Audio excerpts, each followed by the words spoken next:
আসসালামু আলাইকুম আরহামতুল্লাহ। এই মুহূর্তে আমার হাতে যে ফোনটি দেখতে পাচ্ছেন এটি স্যামসাং নোট 10 লাইট মডেলের একটি ফোন। ফোনটির সমস্যা হচ্ছে ডিসপ্লেটি নষ্ট হয়ে গেছে, ডিসপ্লেটি ক্র্যাক হয়ে গেছে। তো এই মুহূর্তে আমি এই ফোনের ব্যাকসেলটি খুলে নিলাম। এবার প্রত্যেকটি স্ক্রু ভালোভাবে আমি খুলে নেব এবং এই ফোনটি কিন্তু এর আগে কোথাও খোলা হয়নি, আমার কাছে প্রথম আসতেছে।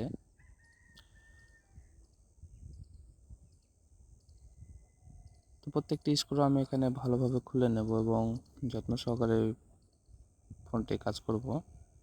তো আমার কাছে আপনারা যে কোনো দামি দামি ফোনের display Google pixel, Vivo, Oppo, Realme, OnePlus, Xiaomi, Redmi, Samsung, iPhone সমস্ত ব্র্যান্ডের এলসিডি ইনশাল্লাহ পেয়ে যাবেন। তো এই মুহূর্তে আমি এখানকার ফোনের যে অংশগুলো সেটি একে একে খুলে নিলাম। এবার আমি সর্বপ্রথম ব্যাটারি লাইনটি ডিসকানেক্ট করে নেব, দেন ডিসপ্লে কানেক্টরটি ডিসকানেক্ট করব, এরপর টাচের লাইনটি ডিসকানেক্ট করে নেব।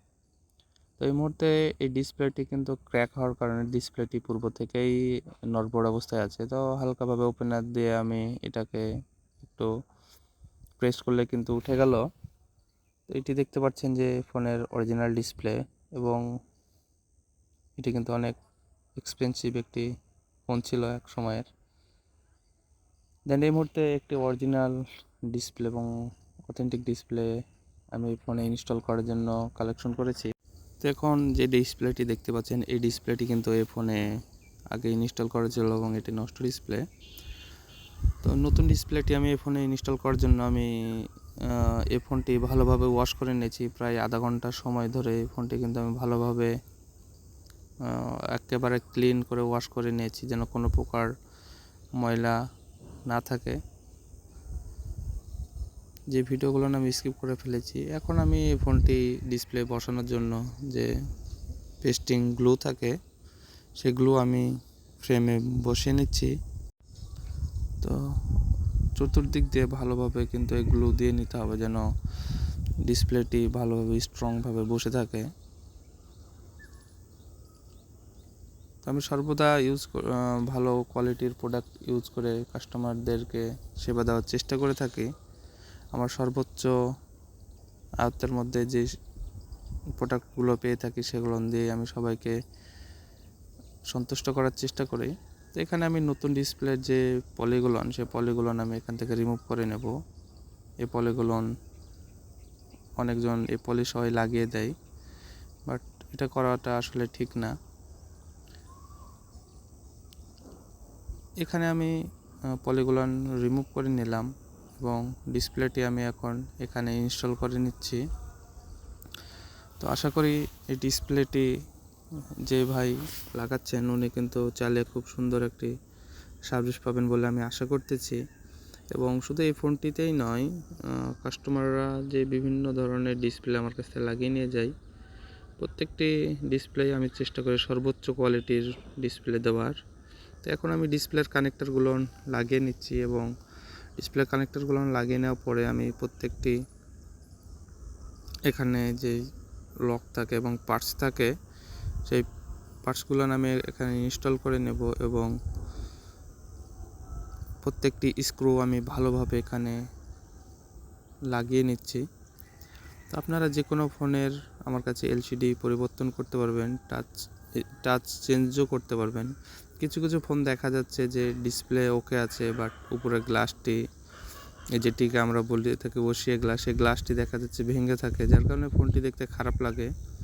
এবং অনেক সময় স্ক্রিন ব্যবহার করার ক্ষেত্রে যখন আপনি আঙ্গুল দিয়ে টাচ করতে চান সেক্ষেত্রে হাতে কাচের কণাগুলো ঢুকে যাওয়ার একটা রিস্ক থাকে। আপনারা সেই ডিসপ্লের গ্লাসগুলো চেঞ্জ করে নিতে পারবেন আমার কাছে এবং চাইলে নতুন ডিসপ্লেও আপনারা আমার কাছ থেকে লাগিয়ে নিতে পারবেন। শুধুমাত্র ডিসপ্লে সেকশনেই নয়, যে কোনো প্রকারের আইসির সমস্যা যেমন লো নেটওয়ার্ক, লো ফ্রিকোয়েন্সি এবং ওয়াইফাই কাজ করে না, সিপিইউ জনিত সমস্যা, ব্যাটারি চেঞ্জ সহ যে কোনো প্রকার ফোনের সমস্যা ইনশাল্লাহ আমি সমাধান করে থাকি। এখন আমি প্রত্যেকটি স্ক্রু দেখতে পাচ্ছেন আমি এখানে ভালোভাবে লাগিয়ে নিচ্ছি। প্রত্যেকটি স্ক্রু কিন্তু আমাকে এখানে লাগাইতে হবে। এই মুহূর্তে স্ক্রু লাগানোর কাজগুলো কিন্তু আমার শেষ। এখন আমি ব্যাকসেল লাগানোর জন্য ভালোভাবে গ্লু দিয়ে নেব ব্যাক বডিতে। প্রত্যেকটি ফোন কাজ করার সময় আমি চেষ্টা করি সর্বোচ্চ দক্ষতা দিয়ে সে ফোনগুলোকে ভালোভাবে ওয়াশ করে নিয়ে তবেই কিন্তু আমি কাজগুলো করে থাকি। প্রত্যেকটি ফোনেই দেখা যাচ্ছে যে কোনো প্রবলেম হলে যদি আমি সে ফোনটি খুলে থাকি, সেক্ষেত্রে আমি প্রত্যেকটা ফোনেই কিন্তু ভালোভাবে ওয়াশ করে নিই। এই মুহূর্তে ডিসপ্লে লাগানো কাজটি কমপ্লিট। এবার আমি রাবারগুলো ভালোভাবে লাগিয়ে নিয়েছি। এখন ফোনটি আমি চালু করলাম। ফোন চালু করার পরে আমি এই ফোনটির যেই ডিসপ্লে কোয়ালিটি এবং রেজুলেশন সেগুলো কিন্তু আমি আপনার সঙ্গে শেয়ার করব। আমি ডিসপ্লে চেকিংয়ের সময় একটু স্ক্রিন লক দিয়েছি এবং ফিঙ্গারপ্রিন্ট ঠিকভাবে কাজ করে কিনা সেটি দেখানোর জন্য আমি এখানে ফিঙ্গারপ্রিন্ট যে লক স্ক্রিনটি, সেই ফিঙ্গারপ্রিন্ট লক স্ক্রিন আমি এখানে দিয়ে রাখছি। এবং এই মুহূর্তে ফোনটির ক্যামেরা আমি আপনাদেরকে দেখানোর চেষ্টা করব। একসময়কার খুব ভালো একটি ফোন ছিল এটি, তো যার ক্যামেরা তো খুবই অসাধারণ হবে, এটাই স্বাভাবিক। তো এই ফোনটি আমি এখন আপনাদেরকে দেখানোর চেষ্টা করব যে এটার ফিঙ্গারপ্রিন্ট কতটা অ্যাকুরেট কাজ করে।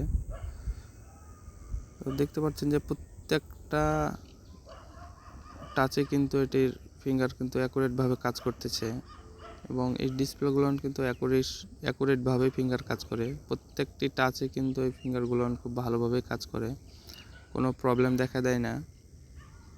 এবং এগুলো কিন্তু খুবই ভালো কোয়ালিটির ডিসপ্লে। তো আপনারা যে কোনো ফোনের ডিসপ্লে আমার কাছে লাগাইতে পারবেন। এই মুহূর্তে আমি ফোনটি একটু চার্জ করে দেখে নেব যে এটি কোনো চার্জিংতে ইস্যু হচ্ছে কি না।